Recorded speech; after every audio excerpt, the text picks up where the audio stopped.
posta isso e fica no site gravado também. Muita gente me escreveu que gostaria de te ouvir, mas que não consegue nesse momento. Então, se ia ficar gravado, vai tudo ficar gravado, tá bom? Então, vamos lá. Nós estamos indo live para o Facebook agora.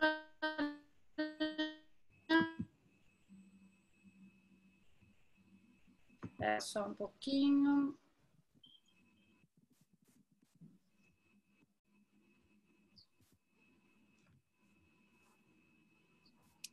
Muito bem. Então, obrigada, querida Andréa Menezes, todos e todas que estão aqui com a gente hoje, nessa tarde.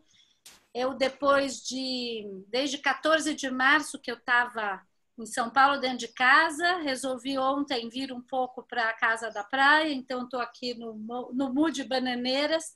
Descobri que eu não tinha um batom, nada, para passar aqui, nada. Eu não tenho problema na praia, eu não tenho uma maquiagem na praia, eu estou perdida sem um lápis. Eu falei, vou passar um lápis. Então, mas a conversa vai ser muito boa. Da maior importância, essa conversa sobre a participação das mulheres na política. Então, eu queria muito agradecer a Andréa, que é, além de uma grande amiga, uma figura muito importante, tanto na cena executiva do mundo brasileiro e fora do Brasil também, e agora com essa experiência política, né, para conversar com a gente. Andréa, você podia começar se apresentando, para quem não te conhece, um pouquinho de você. O que eu mais gosto de falar é que eu sou filha do seu Luiz e da dona Julieta. Eu acho que é o maior ativo que eu tive na minha vida, sabe?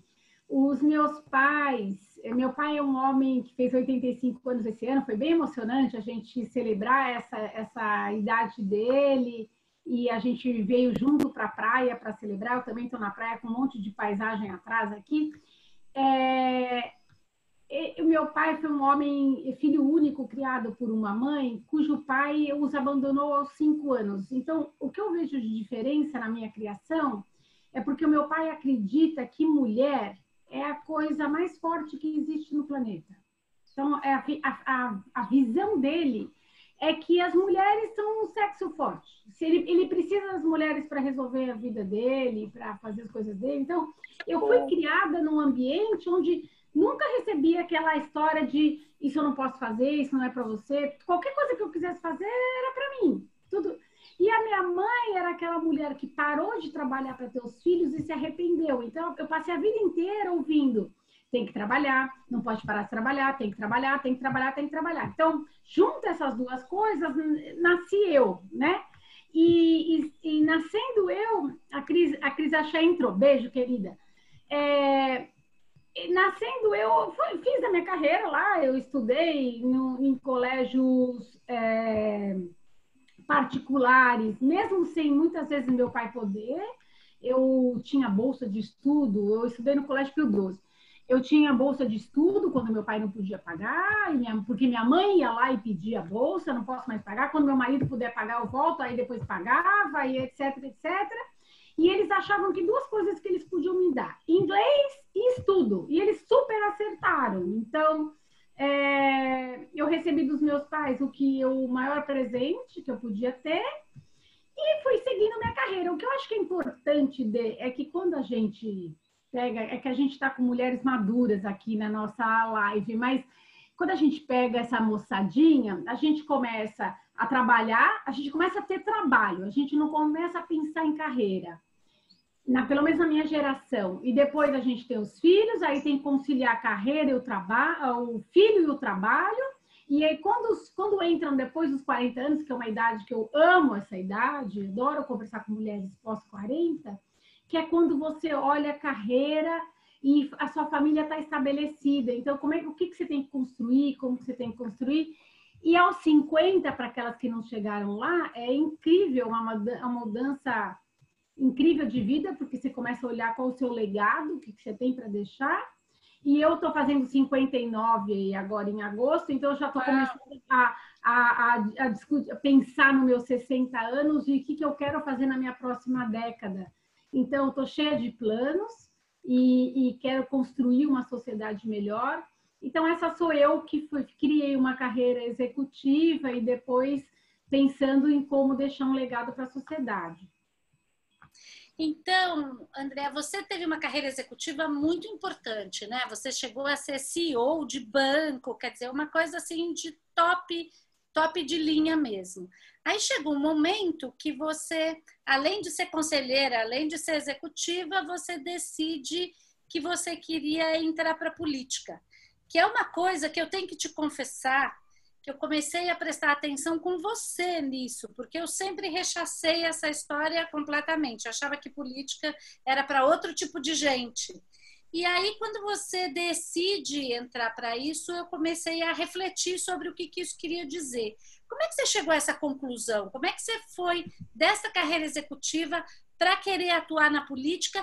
E conta para a gente como é que você fez um pouco esse transfer aí para essa nova área. É interessante a sua pergunta, porque eu estou construindo essa minha nova vida e como eu posso influenciar a sociedade do ponto de vista político, né? Eu acho que, como eu te falei, eu comecei a criar consciência a respeito de legado quando eu fiz os 50 anos. Os 50 anos, para quem não teve, eu acho que ele é muito importante porque você começa a ponderar, você sabe que você vai ter menos tempo para viver do que você viveu. E do tempo que você tem para viver, o que te sobra de tempo para viver, com muita saúde, é pouco. Eu diria mais 20 anos. Então, você senta e faz assim, o que eu preciso fazer em 20 anos? Minha mãe tem 80, é cheia de energia, talvez eu poderia pensar em 30 anos, mas eu fiquei com 20 anos na minha cabeça. E aí eu comecei aos 50 a pensar no legado de deixar essas mulheres. Como é que eu posso trazer mais mulheres para o mundo corporativo? Como é que eu posso ter mais mulheres como CEO, como depois participante de conselho de empresas? Aí eu encabecei aí um projeto junto com o WCD um tempo, uns 2 anos da minha vida, que foi um projeto muito legal. Como é que a gente pode trazer esse networking das mulheres com o mundo corporativo e depois com os próprios problemas que as mulheres têm, que uma hora a gente provavelmente vai falar sobre isso. E aí, em 2000, nunca pensei na política, Denise, vou te contar, até que em 2015, que eu estava fiquei muito mal com a reeleição da Dilma. Eu não sou petista, é um partido, eu não sou socialista, eu sou liberal, e eu entendi que eu sou liberal em 2015, eu não sabia que eu era liberal antes, para te falar a verdade, então eu era bem alijada do mundo político, eu tinha essa concepção que política não é para mim, que política não é uma coisa que eu possa beber dela, e não tem nada a ver comigo. Até que as minhas amigas, a Graça e Bertoletti, que está aí, e a Edith, entraram num livro de maratonistas. Então, maratonistas amadores. Elas estavam no capítulo 7. Eu comprei o livro, li o capítulo 7. Eu amo essas meninas, o que elas me trazem é o amor, e esse amor de irmãs é um amor lindo, porque eu tenho uma irmã, mas a gente não se dá muito bem, não tenho nada contra a minha irmã, mas eu não tenho esse amor que elas têm, então eu bebo desse amor delas. E no capítulo, até que eu fui o quê? Depois de ler o capítulo 7, fui para o capítulo 1. E o capítulo 1 do livro é João Amoedo. E eu conheço a história do João Amoedo, que tem uma necessidade de deixar um legado, um país melhor. E um país melhor, ele foi entender como ele poderia deixar um país melhor, chegou à conclusão que tinha que mudar a classe política inteira, e ele cria o Partido Novo. E aí eu mando um LinkedIn para ele e falei para ele o seguinte: acabei de ler seu capítulo, eu quero entender o que é esse projeto que você está falando aí. Ele falou: te juro, Denise, demorou 15 minutos. Quando você é do mundo corporativo, você mal olha para o LinkedIn. Quando você não está no mundo corporativo formal, que você não tem aquele crachá, você olha o LinkedIn o tempo todo, porque ele é o que te faz o networking. O Amoedo me respondeu em 15 minutos. Vem tomar um café comigo. Fui tomar um café com ele e começamos a discutir sobre a mudança da classe política. Então, A política ela é extremamente necessária, políticas públicas são extremamente importantes. O problema é como é que a gente cria uma classe de políticos que pensam no coletivo e não no pessoal. E, segundo o Amoedo, ele fez uma pesquisa e ele chegou à conclusão que isso tinha que acontecer através da criação do partido do zero. Ele cria esse partido, que teve uma história longa, Denise, de 2011 até 2015. Eu fui conversar com ele, era setembro de 2015, em outubro de 2015 o partido vira partido, aprovado. Para virar um partido tem que ter 1 milhão de assinaturas. Para conseguir esse 1 milhão de assinaturas, os partidos, em geral, contratam uma empresa que vão pegando assinaturas real time, e o Novo não fez esse caminho. O Novo fez um caminho de ir para a praça, falar com as pessoas, então ele demorou 5 anos para conseguir isso. E ele é um partido cuja base principal é o liberalismo, ou seja, o que ele comunga comigo? Ele comunga onde a gente tem que ter uma sociedade com menos interferência estatal e com mais liberdade econômica. E eu venho da indústria corporativa, eu acredito em KPI, você tem que dar metas e eu tenho que cumprir as metas. Aí eu comecei a estudar um pouco do partido, ele me convidou para algumas reuniões de diretório nacional, para eu entender como o partido funcionava, a internet era muito ruim, muito pífia na época. E em 2016, o partido poderia ir para as eleições municipais. E ele falou assim, você pensaria em ser prefeita? São Paulo. Era Dória e Marta concorrendo na prefeitura. Eu falei, eu, prefeita de São Paulo, com o Dória e com a Marta? Você tá louco? Aí fui para casa. Aí discuti lá em casa, conversei um pouco, meus filhos ficaram um pouco atordoados com a ideia. E eu fui fazer curso de políticas públicas, eu estava no banco ainda, eu pedi afastamento não remunerado, o banco não me deu, então eu retirei o meu nome como uma possível candidata para a Prefeitura de São Paulo em 2016. O que isso me fez, o que mudou minha vida nisso? Eu comecei a pensar como é que eu poderia, qual era a importância de eu estar nesse papel ajudando a mudar a política brasileira. Então, o meu primeiro papel foi como é que eu poderia fazer propaganda desse partido, que eu não acho que é o melhor partido do mundo, Denise, mas dos 33 partidos que a gente tem, para mim é o melhor que tem, com os seus defeitos. Então, eu venho do mundo corporativo e olhando a vida pessoal, sempre quando você tem algum engajamento com alguma pessoa, ou com alguma empresa, com um ser humano, com o seu marido, você não concorda 100% com as coisas que as pessoas falam.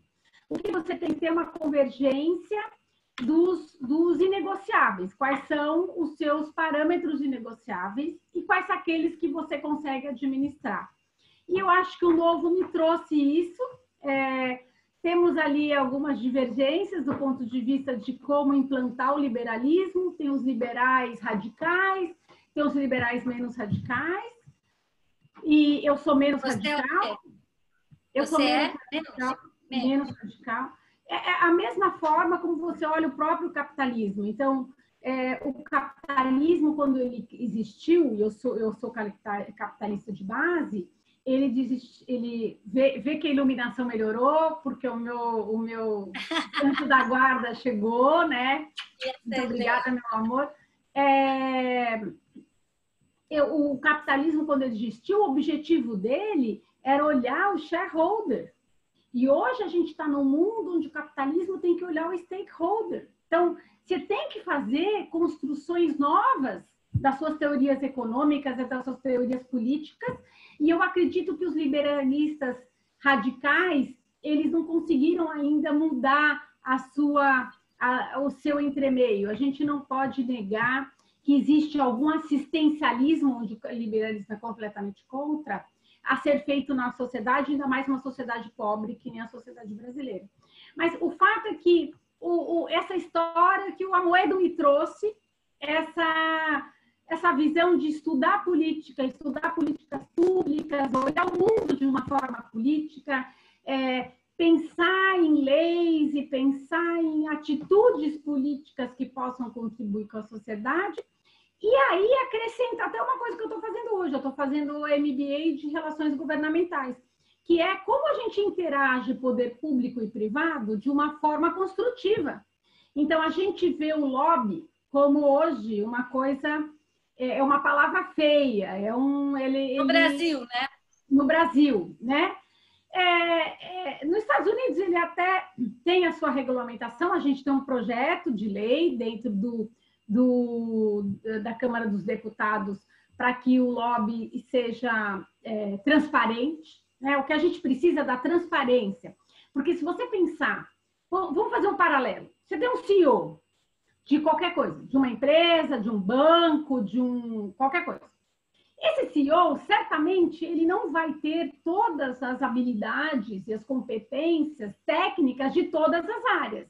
Então, ele vai ter pessoas especialistas que vão auxiliá-lo. Ele vai ter que ter a capacidade de entender o problema e tomar as decisões. As decisões são responsabilidade dele. Um deputado federal tem a mesma coisa. Ele não entende do agri, ele não entende do farma, ele não entende da infraestrutura, de todas as áreas com a mesma competência. Ele pode estar mais ligado com alguma competência. Ele precisa entender a ponto de vista das outras competências. E as perspectivas diferentes. Então, o lobby, e aí eu quero falar o lobby entre aspas, que é o lobby construtivo, ele vem no sentido de trazer as informações que eu, da minha indústria, acho que são competentes e viáveis e importantes.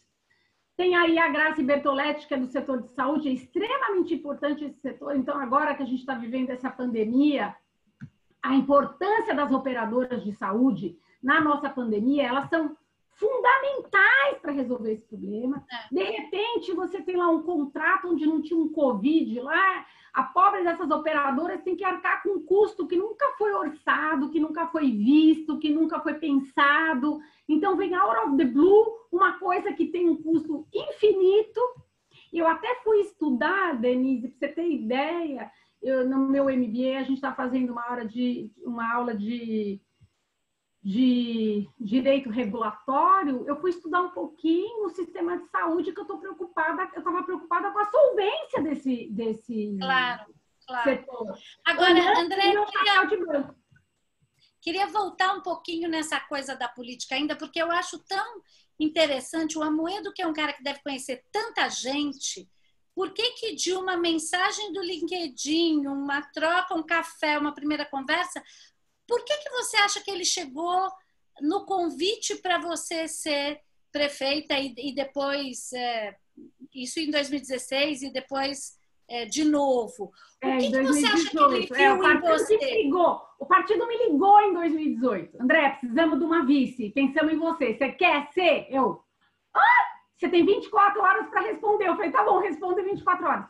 O Amoedo é um líder nato, Denise. Ele, sabe aquelas pessoas que olham os outros e falam, esse aqui eu posso contar com isso, esse aqui eu posso contar com aquilo eu posso contar com aquilo outro. Um partido que não pega dinheiro público, e por isso eu tive que pensar muito sobre isso. No começo eu era completamente contra o partido não pegar o dinheiro público, porque a gente não consegue fazer marketing nenhum, é muito difícil. Por outro lado, eu entendo ele. Se você quer mudar o modus operandi, você tem que dar o exemplo da mudança do modus operandi, a gente vai demorar mais para chegar onde a gente quer.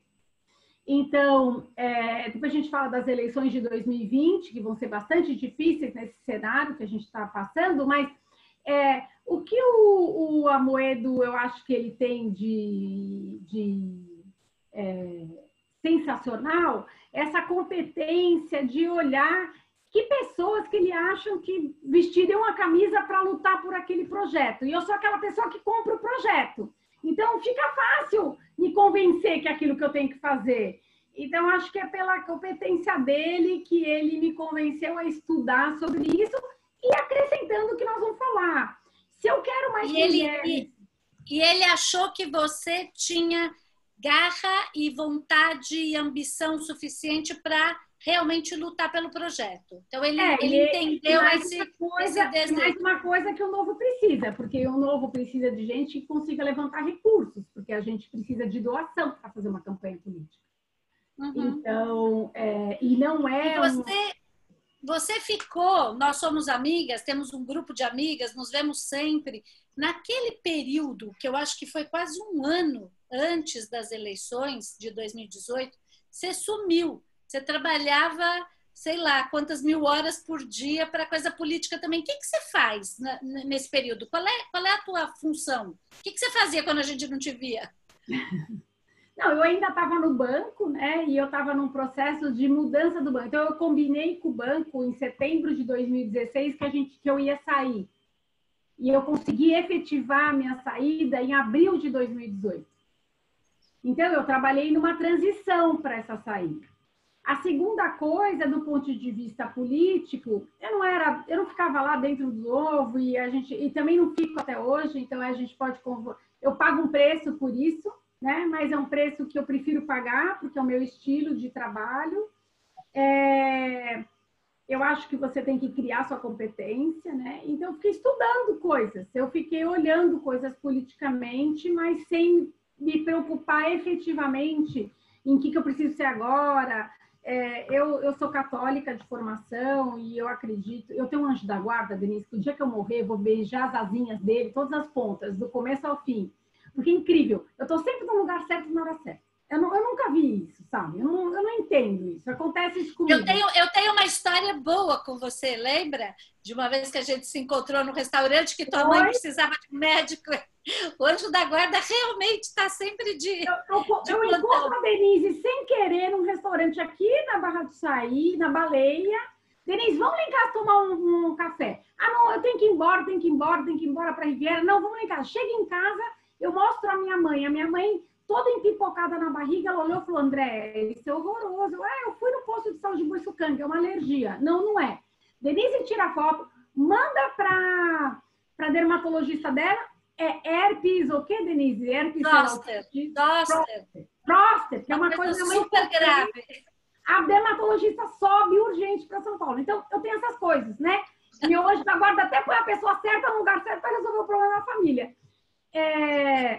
Então, assim, eu acho que você não tem que estar na crista para onda o tempo todo. O que você tem que estar é fazendo as coisas para você se desenvolver como pessoa. E aonde você quer construir a sua nova posição. Eu, por exemplo, agora, eu vou te falar uma coisa nova. Eu vou virar estagiária de uma empresa em Helgov. Eu vou trabalhar num projeto de advocacy. É uma empresa voltada para remédios sem prescrição, não lembro como é que chama isso, talvez a Graça me ajude. E eu pedi um estágio. Eu falei, eu quero um estágio aí, como é que faz para estagiar? Então, vou me dar um estágio. E eu acho que a beleza da vida é que quando você quer mudar e aprender coisas, é você esquecer do seu crachá. E você mudar, e você sair da vida do crachá, você já fez isso. Você tem que fazer um pouco de terapia, você trabalha um pouco e você vê onde você quer. Hoje, o meu objetivo é adicionar valor para a sociedade. E é isso que André, eu enxergo assim, que na política existem os cargos executivos, que é mais a tua praia, que foi a vida inteira, o que você fez foi executar. Mas são poucos os cargos executivos. Existem muito mais cargos não executivos, legislativos e tal. E eu estou vendo que você está indo estudar e está se direcionando um pouco mais, talvez, para a coisa legislativa, é isso? Ou não? Então, Denise, foi boa essa sua pergunta. Quando eu fiz o meu MBTI, para quem não sabe, é tipo um assessment. Como é que eu falo assessment em português? É um mapeamento. É um mapeamento das minhas competências. Ficou muito claro que eu sou executiva. Eu não tenho absolutamente nada do que seria um legislativo. E eu tenho uma certa resistência para ser legislativa. Eu confesso que dentro desse ano, em 2019, que o Novo abriu aí corrida, né? O seu a sua corrida as suas inscrições para o mundo, para as eleições de 2020, eu acabei me inscrevendo para a prefeitura no último dia, às 23 horas e 40 minutos, que eu mandei a última coisa que eu tinha que mandar, porque a Tânia Consentino ficou lá mandando um monte de mensagem para mim, ela quase me matou, você tem que ser, você tem que ser, você tem que ser. E só que eu estava trabalhando internamente dentro do Novo para ser vice. E por que eu queria ser vice e não queria ser a cabeça de chave? Pela própria estrutura como funciona o Novo. Como você não tem auxílio financeiro externo, você tem que ter auxílio financeiro interno.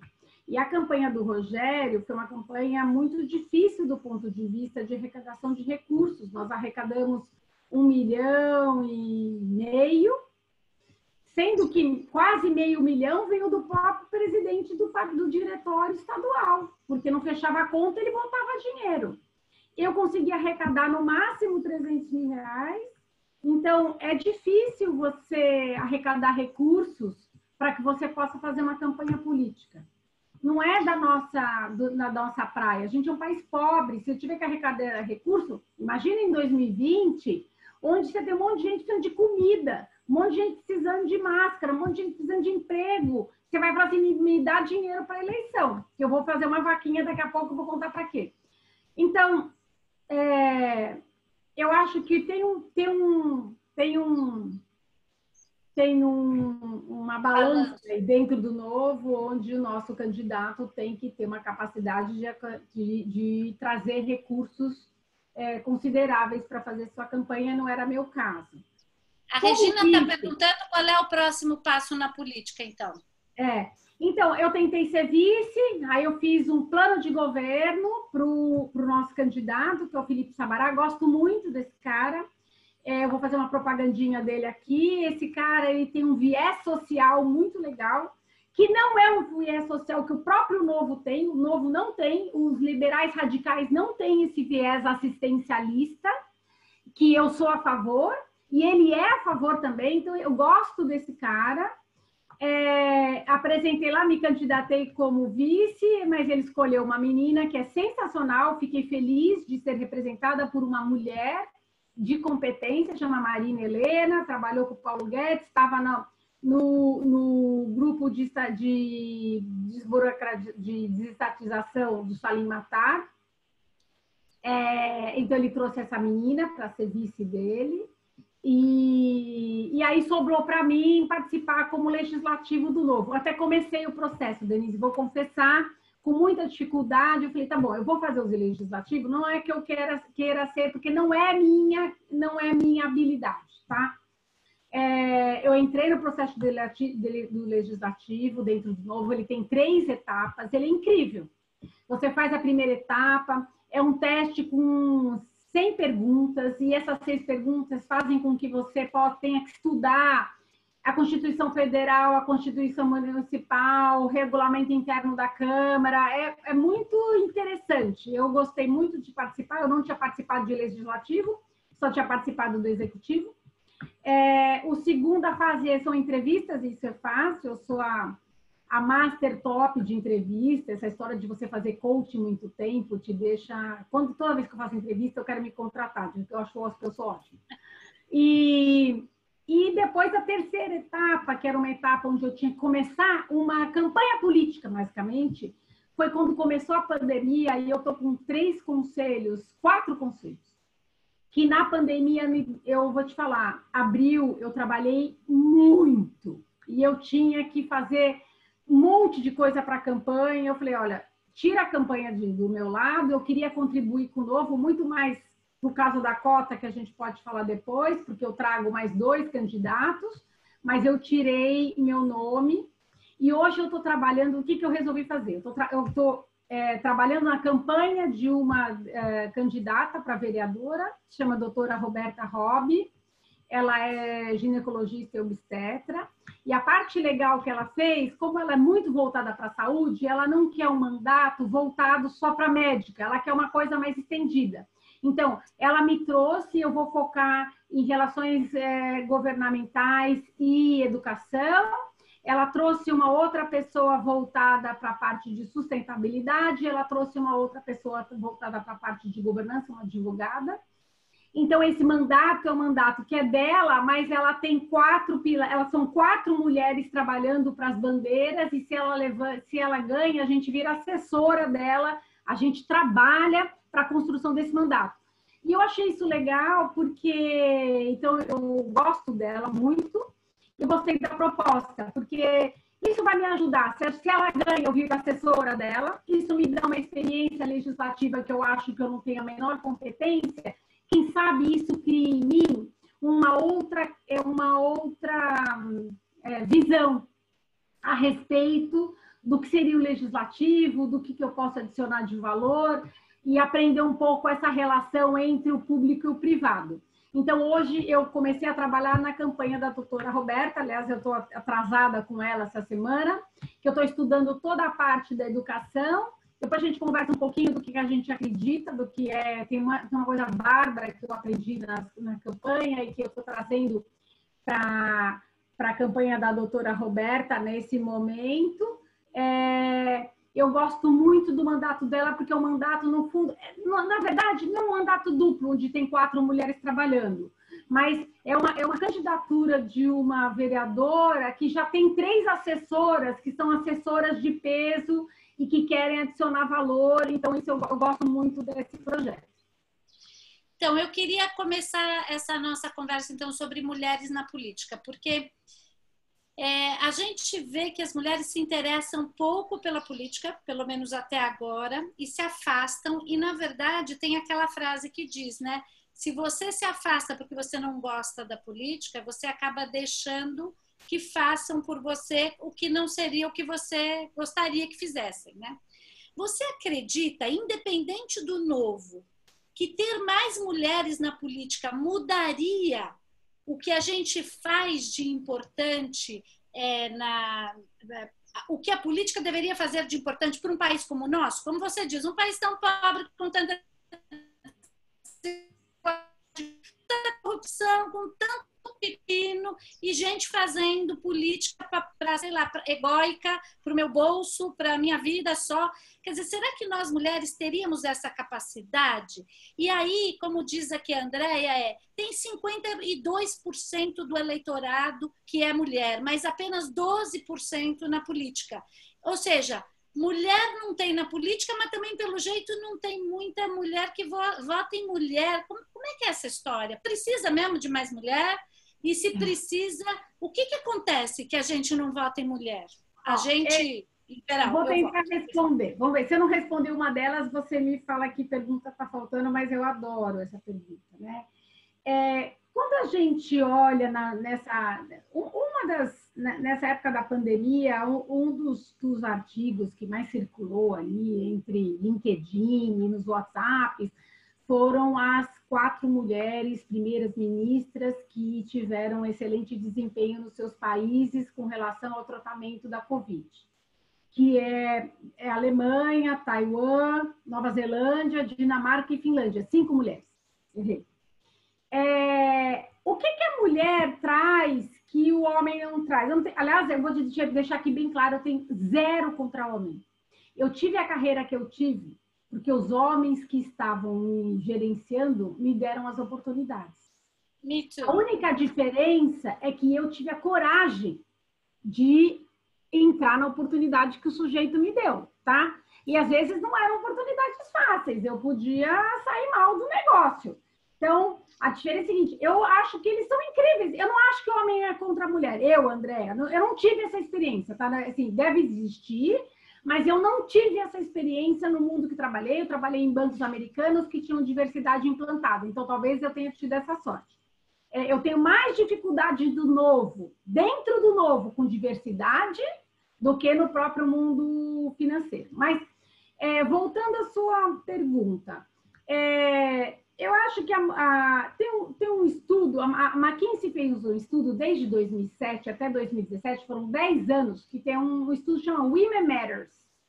Cada ano eles iam olhando um país, ou um tópico, uma perspectiva voltado para como as mulheres adicionam valor para a sociedade.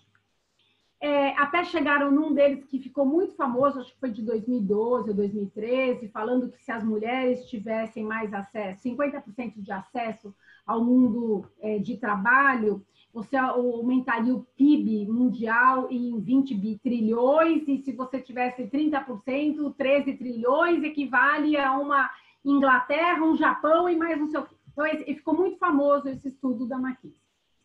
O que é fato é que, quando a gente fala na parte política, e vamos falar do legislativo agora, e depois a gente deixa o executivo, o legislativo, ele precisa construir políticas, ele precisa construir leis.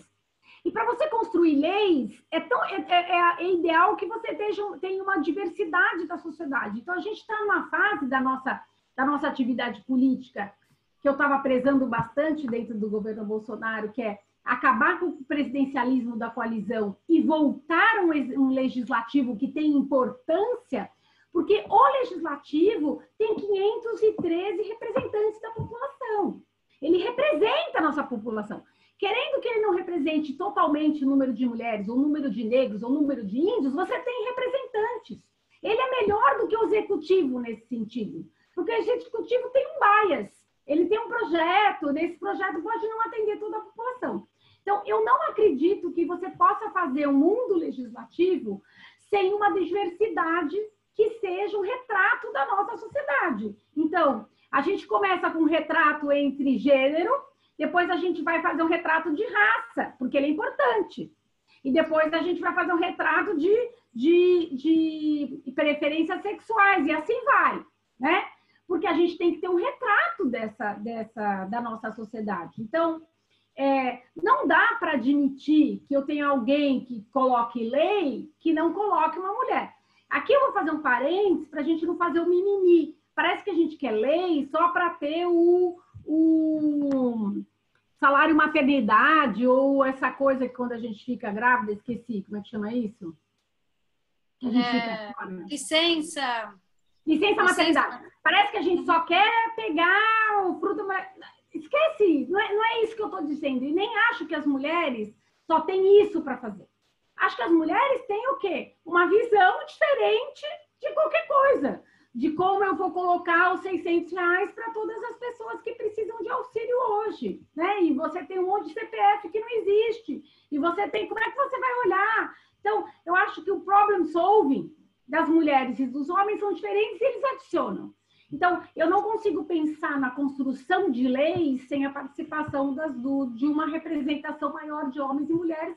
E a gente está hoje na Câmara dos Deputados Federais em torno de 15%, 16%. Não é muito diferente olhando todas as câmaras de vereadores estaduais ou federais, varia de 15% a 18% olhando o Brasil como um todo. Ou seja, a gente está abaixo de 20%.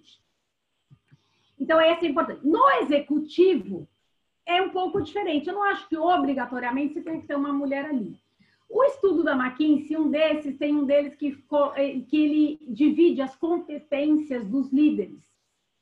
E a hora que ele divide as competências, ele põe em cores quais são as competências femininas e as competências mais masculinas.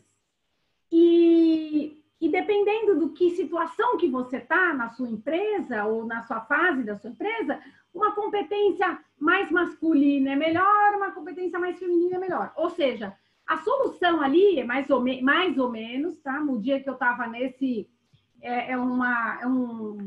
uma conferência que tem na França, que tinha lá um grupinho de CEOs trabalhando na divulgação, a gente era o primeiro a apresentar a divulgação. Quando eles apresentaram esse trabalho, um CEO homem levantou a mão e falou assim: nossa, acabei de descobrir que eu sou uma mulher. Porque as competências dele eram muito mais voltadas para aquela parte do feminino. É uma competência... O feminino tenta ser mais transparente e soluções, e vir com soluções mais de grupo. Ele tenta conciliar. E aí você vê o nosso próprio papel nas nossas famílias, todo mundo aqui é chefe de família, ou tem família, a gente sabe que a gente concilia a briga do pai com o filho, como é que a gente faz aquele domingo, tudo tá certo, aquele negócio não deu certo. Então, a gente tem um ar mais conciliador. No executivo, essas 5 mulheres, primeiras ministras, tiveram um desempenho acima da média, que tem um ar, eu acho, de pôr no colo a sociedade. Então, elas dividiram mais. Essa da Nova Zelândia, primeiro botava o bebê dela para dormir, depois ia na live para contar. Acabei de botar meu bebê para dormir, agora vamos discutir. Olha, preciso que você use máscara, não sai, por favor. Tererê, tererê. Então, essa visão do role model, né? Eu acho que a gente tem uma coisa de role model que a gente traz, e esse role model a gente traz até na educação dos próprios filhos. Então, no executivo, eu não acho que tem que ser mulher ou homem. Ali eu acho que tanto faz, depende da competência ou das competências que o indivíduo vai ter. O legislativo, ele é importante que a gente aumente essa participação, Denise, consideravelmente. E você acha que as mulheres não querem ir para a política porque, no fundo, não tem essa sede de poder? Que entende que o seu trabalho é mais um trabalho de backstage? E a gente vê isso também no mundo corporativo, né? No mundo das empresas. Tem muito menos mulheres no topo das organizações, como CEOs, como conselheiras, como vice-presidentes, e na política também. E parece que para você chegar tanto na política, essa visibilidade, como no topo das empresas, você precisa ter um desejo de poder. Você acha que falta um desejo de poder? Falta uma visão de que eu vou ser capaz? Ou que o negócio é grande demais e eu não quero me meter nisso? Ou que é um lugar meio esquisito, pouco ético, com uns valores que não me atraem, então eu não quero ir para lá? Ou você acha... Eu ouvi uma esses dias que eu adorei, que diz assim, não é que é difícil para as mulheres chegarem no topo da carreira, é que os incompetentes dos homens são promovidos em muito maior quantidade. Eu achei muito interessante isso. Eu nunca tinha parado para pensar, porque os homens realmente, eles lutam por essa coisa de poder muito mais do que as mulheres. Na minha experiência empírica, eu sempre vi isso. O que afasta as mulheres do desejo de estar na política? Eu acho, se você me perguntasse, você desejou ser CEO? Eu não. Aliás, eu nem tinha nem pensado nisso. Nunca, tanto faz, não é isso que eu quero. O que eu quero, e eu acho que as mulheres querem, é, já que eu abro mão de ficar com a minha família, de dar mais atenção para mim, porque a gente dá muito menos atenção, eu tenho que adicionar valor. Então, eu acho que o problema da mulher é adição de valor. O homem não vale a pena isso? O homem tem sede de poder. O homem tem sede de poder. É claro que se você adiciona, cada vez que você adiciona mais valor em cargos mais altos, você adquire poder, mas não acho que esse é um valor da mulher. Poder tanto faz. Aliás, é até um problema quando você vai adquirindo poder, depois você vai ter que ir trabalhando, como é que poder ele inebria. Ele é um problema no poder, né? Mas, como é que você lida com o ego, né? Depois, né? É muito difícil, é ruim. Até tem uma história dessa engraçada, mas, enfim, o que eu acho importante aqui, e eu acho que a mulher não tem isso, a mulher não. Você não vai abrir mão do que você tem para fazer nada, só para você ter crachá. Você vai abrir mão do que você tem porque você quer adicionar valor. É claro, você gosta de adicionar valor e mulher gosta de ser efetiva no que você faz. Mulher é super efetiva no que faz. Você não vai fazer aquilo para não ser efetiva. A própria Graça Bertoletti que está aí, ela resolve fazer triatlo. A mulher é medalha de ouro no triatlo. O dia que ela não faz nada, ela pega terceiro lugar. Quer dizer, pelo amor de Deus, sabe? É uma coisa que você não sabe... Como é que a mulher consegue fazer isso? Não treinou, trabalha feito uma doida, vai lá e pega em terceiro lugar. Porque a gente Mas você acha, então, que tem menos mulher que se candidata porque ela acha que ela não vai conseguir mudar o status quo e não vai adicionar valor? É isso? Eu acho que essa dinâmica do networking do poder, ela incomoda as mulheres. E a gente não faz esse blá, blá, blá, ele é chato. A minha sorte, eu tive sorte, é que eu sou extremamente transparente. Então, eu deixava bem claro, que babaquice isso, que idiota, que você é babaca, não sei o que, lá. E eu sofri a consequência dessa frase. E eu percebi na minha vida, eu percebi que a transparência, ela é vencedora à estratégia obscura. Então, você paga alguns preços com isso, mas você acha que tem mais êxito do que você tem amarguras. Então, a mulher, ela até vai seguir galgar. Por exemplo, a Tânia mesmo, quando a Tânia Consentino conta da história dela, que ela virou CEO dessa empresa da Schneider no Brasil, ela pediu. Para eu ser CEO do Standard, eu pedi. Eu falei assim, vocês vão mudar? Quem que vai sentar aí? Então, eu quero ser eu. Porque eles me ofereceram uma coisa que eu não queria fazer. André, não queremos te perder, porque você não quer fazer tal coisa. Eu falei, eu fazer isso que estão falando? Eu vou para minha casa, isso não interessa. Para eu fazer alguma coisa, eu quero ser CEO para implantar esse projeto que você está botando aí. Um projeto extremamente difícil, eu quero fechar o banco. Então, eu pedi. E a parte bonita, Denise, quando a gente pede, é que eles te dão. Eu acho que os homens, eles confiam tanto nas mulheres, eu acho que é o contrário. Eles confiam tanto nas mulheres que eles ficam esperando, pelo amor de Deus, me guia. Eles passaram a vida inteira esperando a mulher dele definir que escola que o filho vai, que carro que compra, que viagem que vai fazer, até troca de emprego. Quantas vezes eu trabalhei no banco com troca de emprego que o sujeito tinha que discutir a proposta de emprego com a mulher dele em casa? Eu falava assim, nunca discuti com meu marido a proposta de emprego, é minha, a carreira é minha, você acha que eu discuti com meu marido? Não discutia nada com ele, né? O problema era meu, não era dele. Pois os caras tinham que discutir com a mulher e tal. Então, eles gostam quando a mulher trazem para eles esse desafio, sabe? Então, você é a favor de cota? Você acha que para a gente chegar numa quantidade mínima e que faça a diferença, as cotas deveriam ser... Denise, porque eu vou te cota contar para algumas coisas, elas não necessariamente são bem executadas, né? Tem muita laranja, tem muita coisa esquisita aí, né? Eu gosto da pergunta da cota, porque eu já saí na capa de exame em algum lugar da minha vida a favor de cota, com um monte de mulher importante. Eu vou te contar um histórico.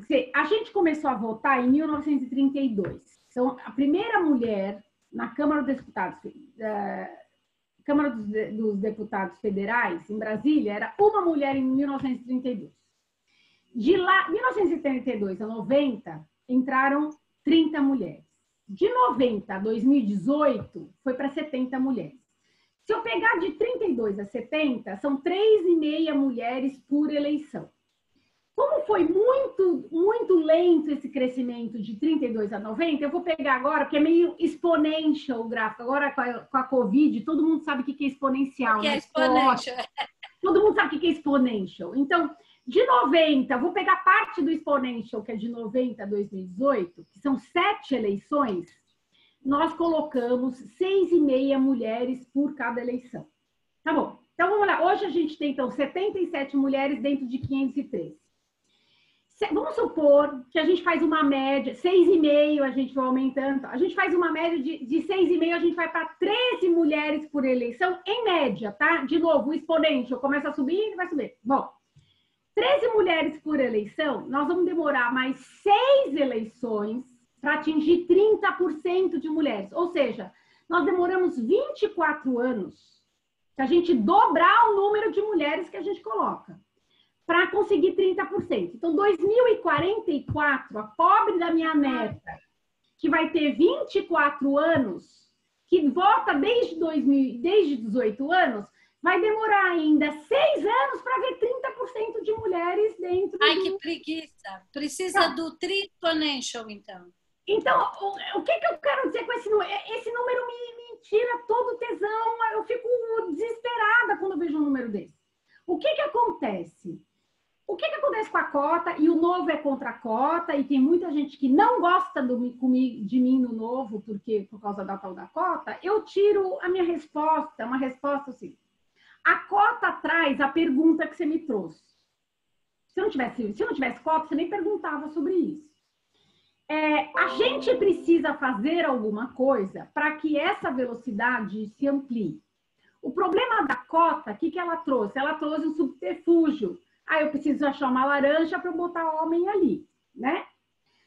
O fato é que não me interessa se a mulher... Tem mulheres que são laranjas e tem mulheres não laranjas. Nas do Novo, tem todas que não são laranja, porque o Novo, a gente está com...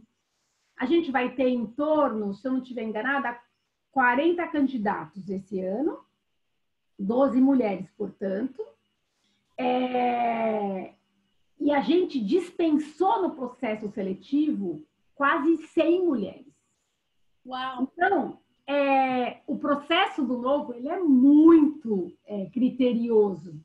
Então, por isso que ele bate, fala assim, não precisamos de cota porque o Novo consegue mulheres apesar da cota e rechaça mulheres que não têm competência para falarem do Partido Novo, né? Então, ele realmente é uma coisa alijada ao que a gente vê na sociedade. Mas por que não vai para mais do que 12, então, se tem tanta mulher candidata? Porque as outras não passaram no processo seletivo, elas não passaram naquela coisa toda, no teste. Se tivesse passado 30, teria ido 30, é isso? 30, porque não passou, porque senão passava, né? Ele queria, inclusive, mais. O fato aqui, que eu quero a respeito da cota, hoje eu não estou preocupada. Existe a cota e deixa ela aí. O fato é que eu, como mulher, se estou incomodada a quantidade de mulheres que me representam no legislativo do meu país, a hora que eu for votar, eu tenho que procurar primeiro as mulheres que existem. Não interessa que partido. E por que isso não acontece? Então, porque eu acho que falta das mulheres, uma coisa que a gente vê no mundo corporativo muito, muito facilmente, mulher tem que apoiar a mulher. Se a gente não fizer, para mim a maior propaganda que a gente tem que fazer é o hashtag Mulher Apoia Mulher. E isso tem que valer para tudo, Denise. Mulher vota em mulher. Ele tem que valer para o mundo corporativo, ele tem que valer para o conselho, ele tem que valer para qualquer coisa que você tem. Para o mundo político. Eu tenho que começar a olhar que mulheres que eu conheça, que eu acredito que possam desempenhar esse papel. E eu vou fazer um parênteses aqui, né? Eu odeio quando a pessoa faz assim, eu sou a favor de mulher desde que seja competente. Eu odeio essa frase. Eu também, quando você contrata um homem, você não faz assim, se você for competente, eu vou te contratar. Eles fazem eu apoio o homem desde que ele seja competente. Essa frase não existe, né? Eu chamo atenção em todos os grupos que falam isso. Eu digo, corta essa parte dessa frase. É a coisa que mais me deixa brava, essa história da competência, porque, óbvio, é que nem você contratar alguém para trabalhar num banco gringo. Se não fala inglês, não dá para contratar. Então, é meio que... É óbvio, né? Avassandir, né? Não precisa nem falar. Eu acho que o que falta, na verdade, somos nós, mulheres, construirmos a sociedade que nós queremos. E isso vale nesse mundo, no mundo de conselho. Eu vou te dar um exemplo. Quando eu estava no WCD, 2014, eu tinha um hashtag Mulher Apoia Mulher, e eu fiz um trabalho, eu peguei mulheres de todos os partidos, todos, para não falar que eu era enviesada, não tinha Novo na época, e distribuí para todas as mulheres, fazendo uma pesquisa que mulheres podiam votar. Eu tenho uma amiga do mundo WCD que queria participar de conselho, ela manda assim, ela era do interior de São Paulo, eu aqui na cidade XYZ, voto sempre no candidato tal, porque eu conheço ele, eu gosto dele, eu confio nele e tal. Então, eu não voto em mulher. Eu falei assim, ok, então não reclame quando você estiver num conselho que sobra uma vaga e que o presidente vai indicar alguém, que ele vai indicar alguém que ele conhece, que ele trabalhou, que ele já tem experiência, que vai ser um homem. Então, você está pedindo para a gente ajudar a entrar num conselho de administração, você sendo mulher, mas você não faz isso quando você tem que votar alguém. Então, eu acho que antes de qualquer coisa, Denise, nós, mulheres, temos que fazer um trabalho de primeiro procurar mulheres. E outra, não é que tem que ser uma mulher que tenha a mesma competência com o homem. Dane-se o homem. Eu tenho que treinar essas mulheres. E se eu não der para elas aula de ginástica, a perna não fica dura. Se eu não der para ela aula de abdominal, o abdominal não endurece. Então é o seguinte, escuta, ela se vira nos 30, se vira, vai lá e aprende. Porque eu tenho que criar uma classe política, eu tenho que criar uma competência corporativa, eu tenho que criar uma liderança através da experiência. E se eu, mulher, não acreditar que ela seja capaz de fazer, pode ser que ela não seja. Tudo bem, não foi, vamos para a próxima. Então, Agora, a gente é muito mais não perdoada com as mulheres que fazem alguma coisa ruim, né? Quando alguma mulher faz alguma coisa ruim na política, a gente volta 3 casinhas para trás. É tipo, tá vendo? Então, eu acho que isso também a gente tem que cortar. Queria te fazer uma pergunta agora sobre a crise, sobre tudo isso que a gente está vivendo, Covid, quarentena, o mundo nessa situação tão doida, né? Que nunca a gente esperava que fosse acontecer. Você acha que isso ajuda a ter mais gente e mais mulheres que queiram ir para a política? E se ajuda, se não ajuda, ou se atrapalha? O que você acha? Eu acho que a Covid e a política, elas se batem esse ano, sabe? Primeiro pela briga de recursos.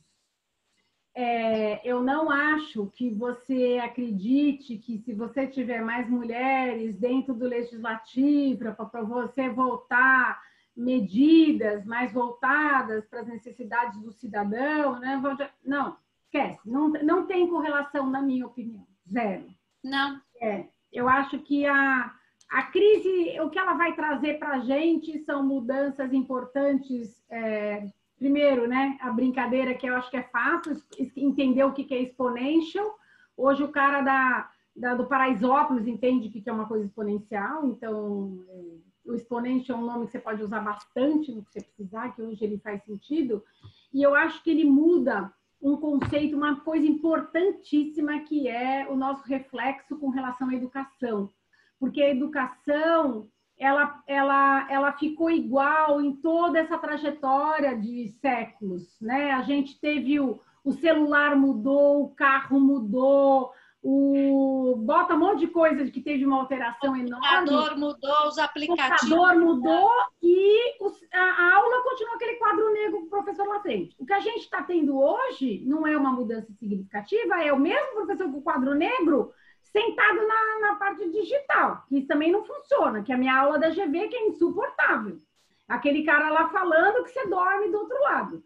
Mas o que nós vamos mudar, e isso é um começo para mudar o quê? Aulas interativas, aulas onde você veja o vídeo, onde você vê um filmezinho que resolva a tua equação matemática, ou que mostre o teu corpo humano, e assim vai.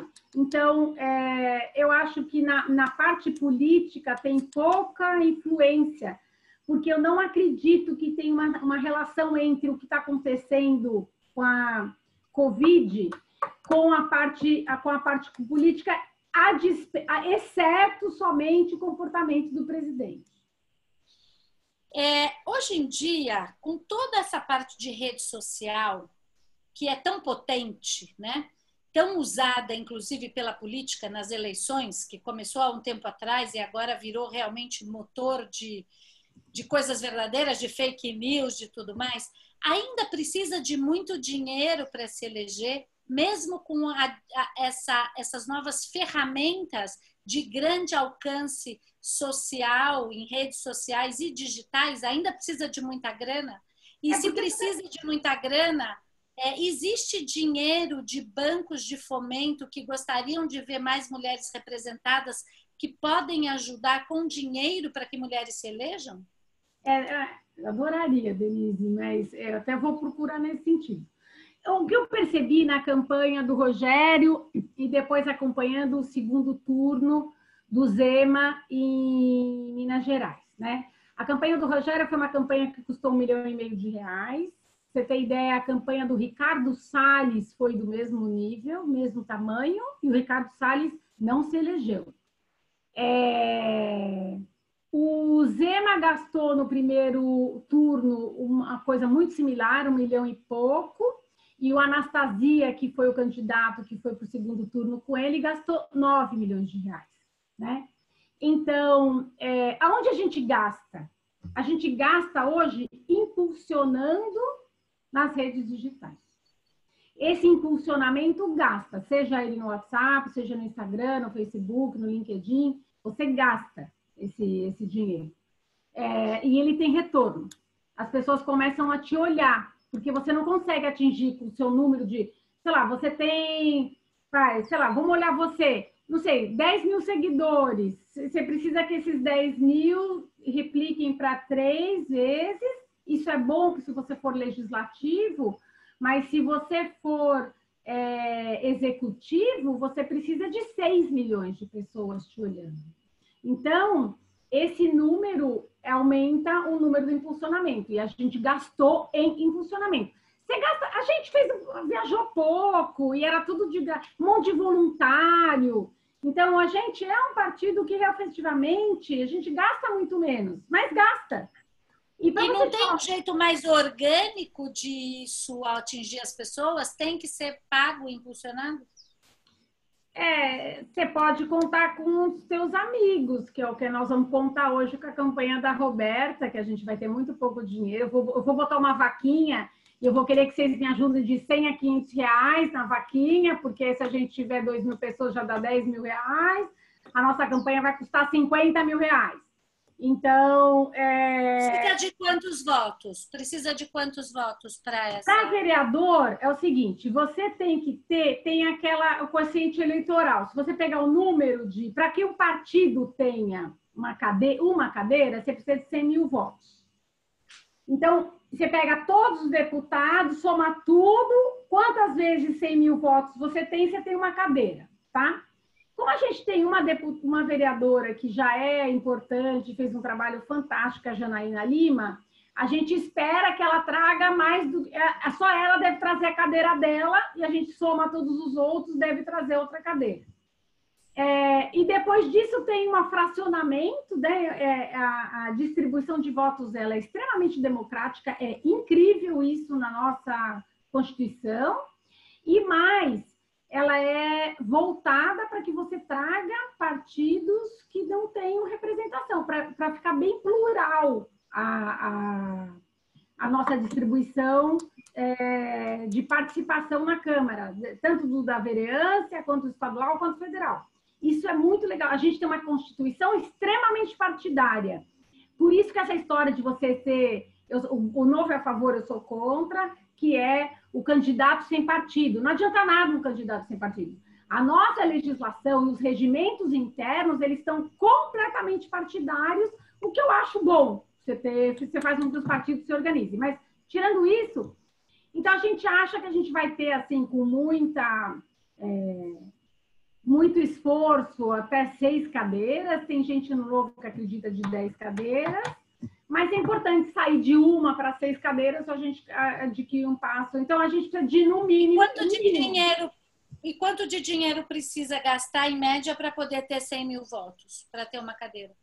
A gente acredita na nossa campanha, 100 mil votos, a gente acredita que deve gastar em torno de uns 200 mil reais. A gente quer gastar 50 mil reais para garantir em torno de 10 a 20 mil votos. Você tem que ter um limite mínimo para você poder ser candidato, para você ser elegível, que é 10% do coeficiente eleitoral. Então, dessa quantidade para ter uma cadeira.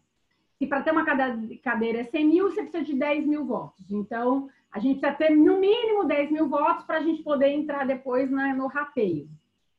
E você, Andréia, está na política neste momento por quais causas? Porque não dá para lutar por tudo, eu entendo que tem que se focar em algumas. Quais são as suas?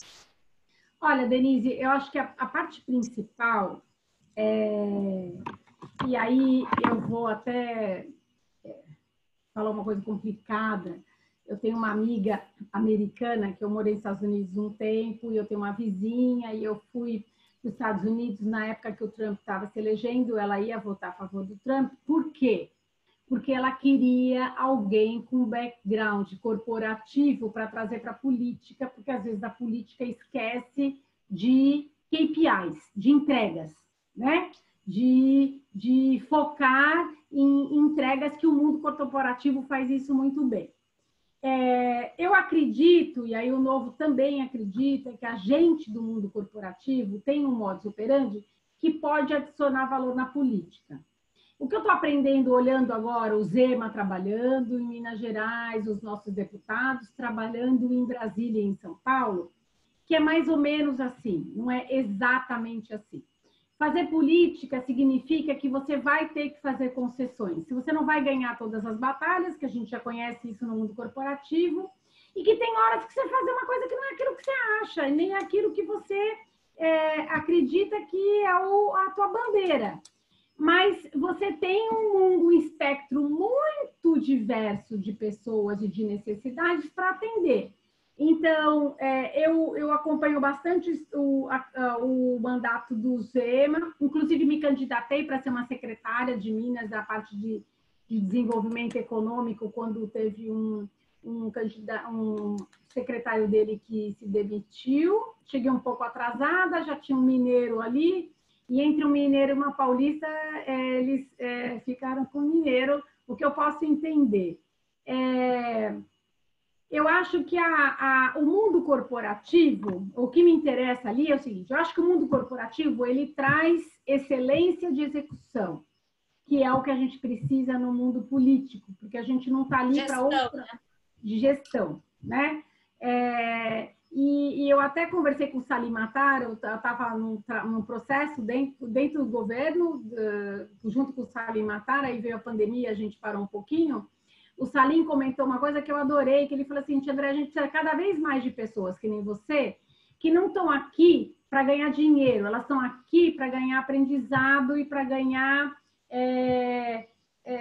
essa visão, esse background do mundo público, ele é diferente do mundo corporativo. Então, eu acho que quem adquire as duas visões, que esse é o meu propósito, eu acho que você é um profissional melhor, tanto para atuar em conselhos, quanto para atuar em qualquer outra empresa. Então, eu acho que é uma coisa que eu preciso para a minha carreira.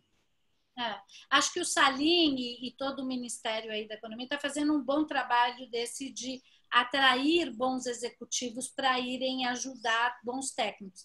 Eu tenho que te confessar que eu chicken out. Eu fui convidada para 3 cadeiras de conselhos em empresas estatais e meus filhos olharam para mim e falaram, você ficou louca, né? Então, você vê como os jovens também têm essa visão, dizendo, mas você vai entrar na vida pública, você ficou louca, você não entende nada disso, você vai virar, vou te trucidar porque você é boa numa outra coisa.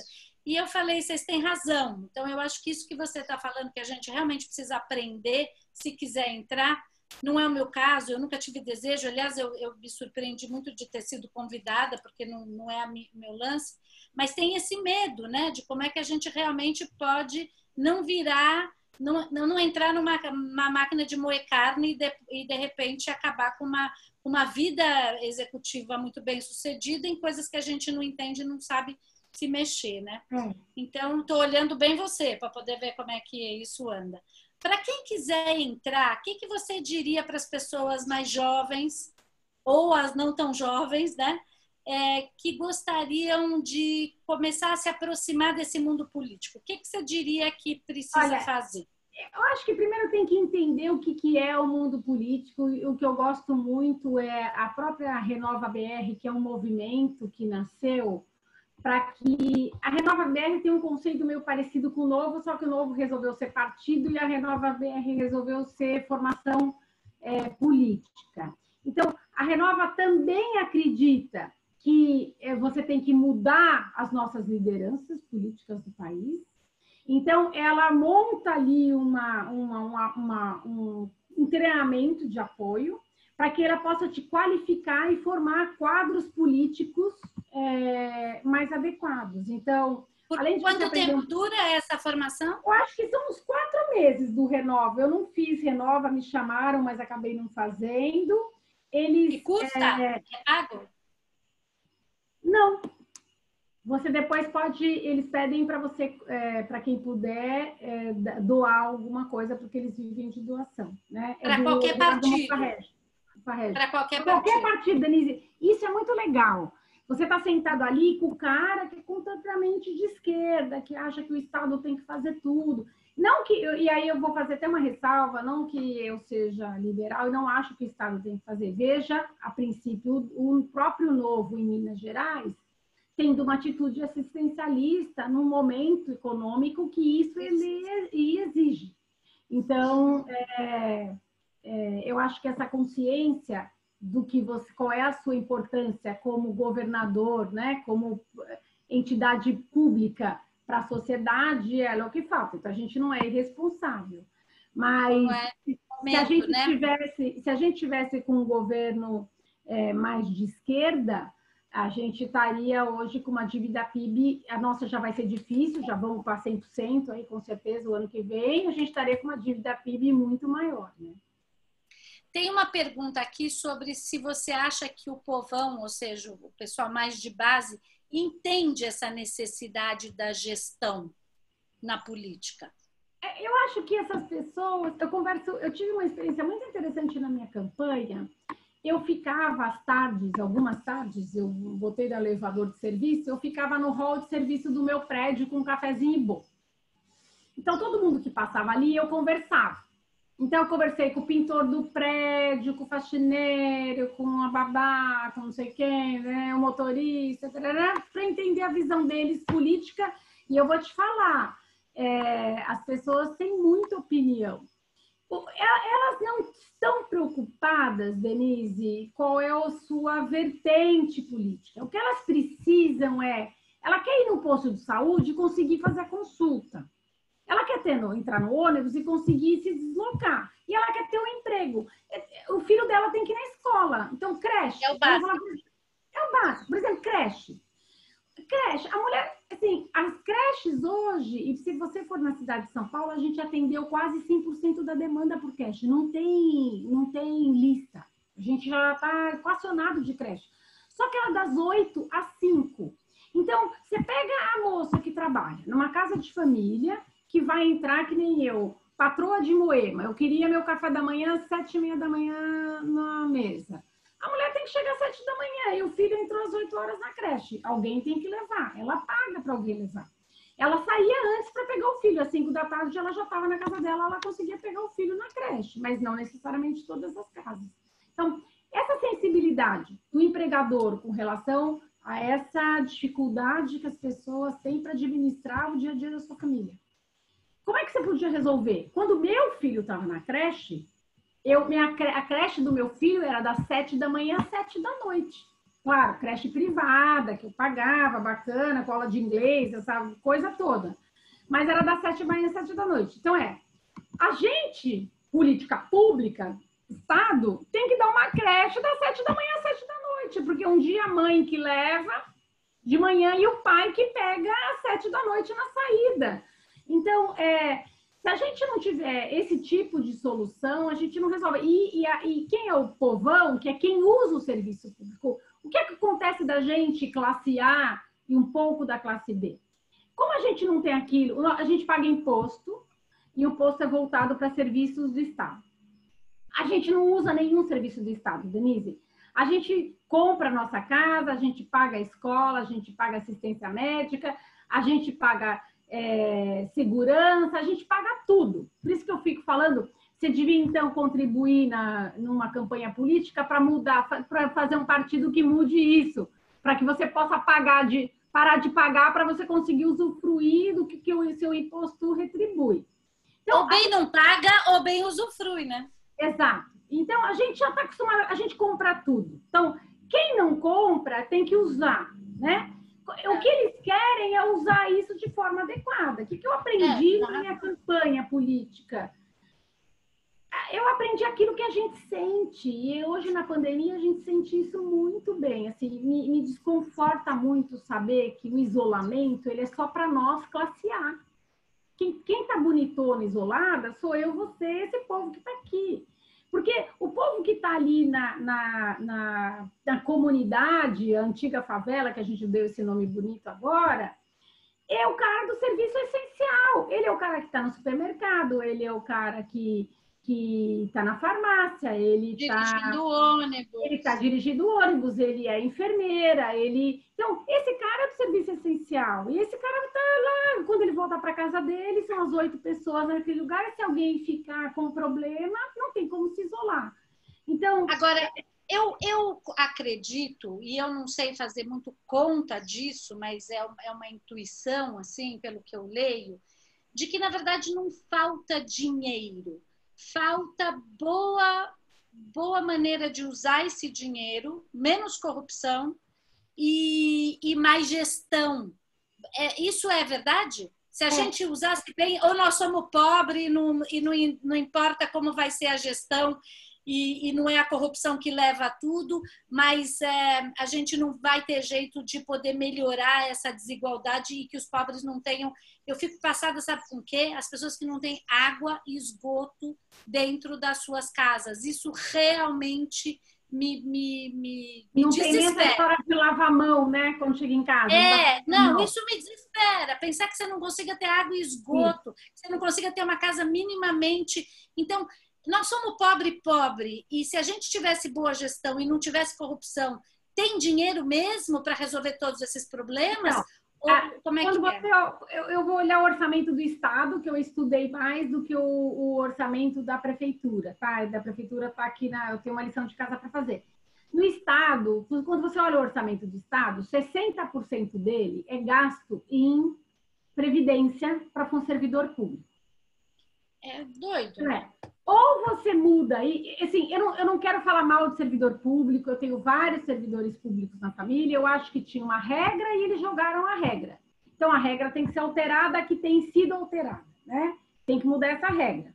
E tem que parar de contratar servidor, não é mais para contratar servidor, dá um jeito com o que puder para você diminuir esse problema, para você voltar a pensar em como você administra essa verba.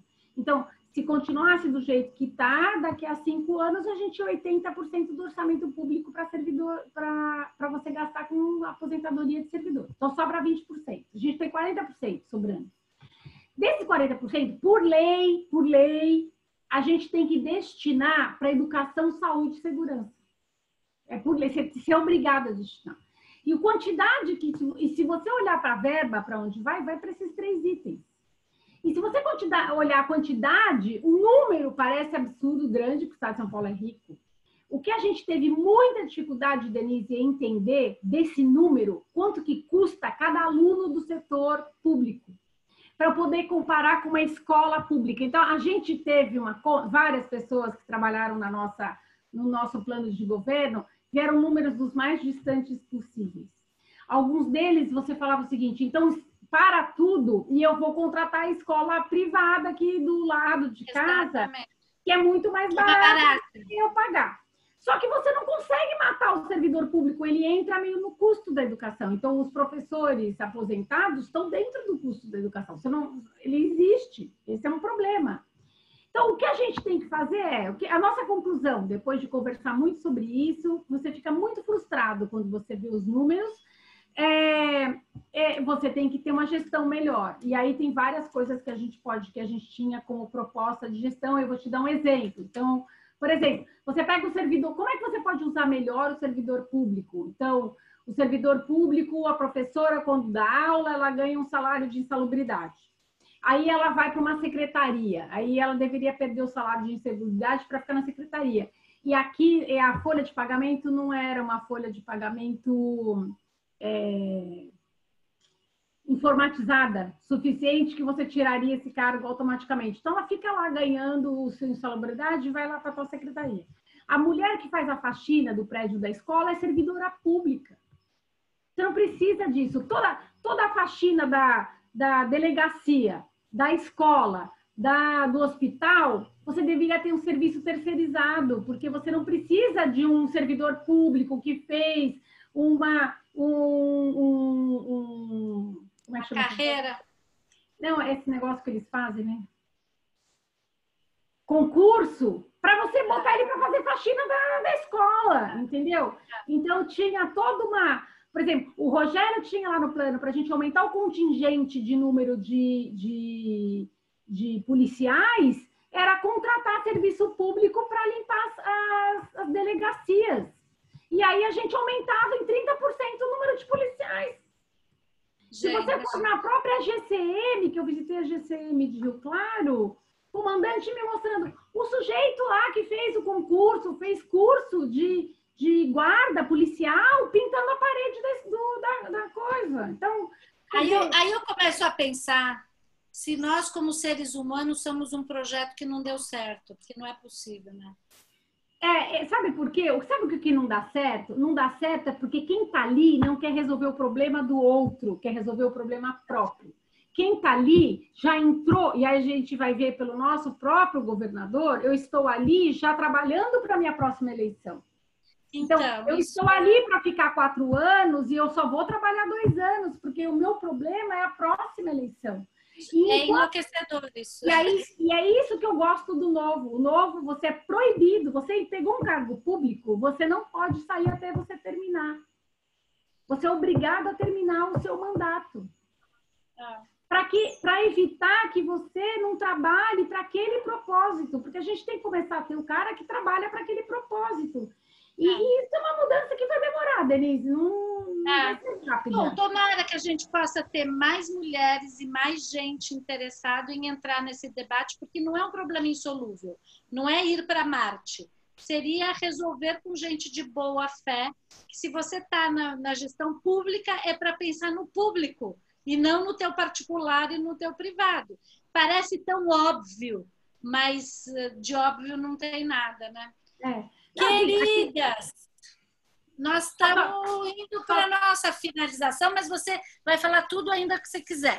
A gente ainda tem mais 5 minutos aqui. As 2 coisas que eu queria ouvir agora no da Cláudia e da Andrea, né? Que é bem isso mesmo. Quer dizer, no caso do Novo, a gente acha que o Estado tem que ser leve, que o Estado pesado, ele não gera retorno.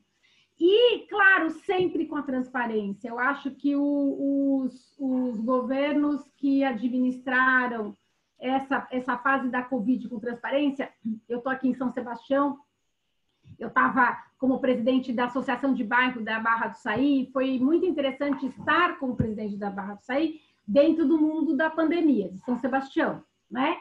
Então, imagina ser São Sebastião, Denise, com 9 leitos de UTI. Com 54 praias, que eles chamam de bairros. E esse prefeito, ele administrou essa pandemia com live todas as noites. Então, todas as noites eu entrava com a live para entender o que eu podia adicionar de valor para São Sebastião. E aí, com a IP, essa empresa maravilhosa que você é conselheira, eu consegui não sei quantos 1000 litros de álcool gel para Santa Casa de Misericórdia de São Sebastião. Esse prefeito beija meus pezinhos. Porque você tem pouco recurso. Então, eu acho que a transparência é a única forma de você trazer isso. A consciência de como votar, a consciência de como participar, mostrar que faz parte. Eu sou parte do processo de mudança. Eu sei que ele vai demorar, mas se ele não começar, eu nunca vou conseguir mudar. Então, a transparência, a credibilidade e a confiança, né? Porque sem credibilidade, sem confiança, também a gente não vai mudar nada, né? Exatamente. Então, eu queria que você terminasse contando para a gente se vai acontecer alguma coisa de diferente na tua vida pessoal, logo depois que essa pandemia e o lockdown passar. Hoje, Valentine's Day, estamos aqui com os Valentines em casa, eu sei que você está com o teu aí também. Não, hoje a gente botou os homens, meu pai e minha mãe estão aqui, então a gente pôs os homens para fazer o nosso jantar. Então, meu pai falou que hoje ia ser essa coisa, jejum. Então, tá bom, vamos fazer jejum hoje. Então, eles estão lá na cozinha, não sei nem o que eles estão fazendo. Mas, para terminar, eu acho que a parte mais importante, do meu ponto de vista, vocês vão começar a ver um pouquinho mais eu falando da doutora Roberta para a vereança, que vai ser um mandato de 4 mãos, né? Eu estou bem interessada em... A gente tem que pôr mais vereadores do Novo dentro da nossa na Câmara dos Vereadores. Aí eu vou contar com vocês. Eu vou soltar uma vaquinha para vocês me doarem 100, 200, 300, 400, 500 reais, o que vocês conseguirem vai ser importante para a gente. E estou trabalhando aí eu vou começar um projeto de advocacy de relações governamentais agora no fim do mês, para eu aprender um pouquinho. Vocês vão ver eu trabalhando na parte de medicina de remédios sem bula, porque eu estou aprendendo isso. E o meu objetivo é trazer valor, eu quero adicionar valor na parte pública, para que eu possa juntar a parte pública e privada, Denise, e ver o que a gente pode agregar. Então, eu quero deixar um legado, minha neta vai nascer, eu quero um mundo muito melhor para os meus filhos, para minha netinha e para os netos que virão. E para as minhas amigas tão queridas que estão aqui, eu quero agradecer a presença de todas e esperar que eu tenha adicionado valor na vida de vocês. E agradecer seu convite, Denise, sempre muito gentil. Muito, muito. Essa conversa é sempre muito boa, a gente tem que aprender um monte. Com certeza vamos espalhar isso. Eu vou postar tanto no meu site como fica no meu Face. E acho que muita gente tem que ouvir um pouco isso para poder buscar caminhos, apoiar as mulheres e vamos que vamos, né? Obrigada pelo seu tempo, pela sua dedicação, né? E nos vemos pronto. Bom dia dos namorados para quem está com os namorados. Trata bem a Denise hoje, hein, Albino? Trata bem. Parabéns, minha linda. Já tem meu voto sempre. Obrigada, querido. Tchau. Pessoal, muito obrigada, queridas. Tchau. Obrigada pela... Obrigada a todas. Obrigada, Tânia, que é assim nossa produtora. Beijos. Tânia, obrigada. Beijão. Tchau, tchau.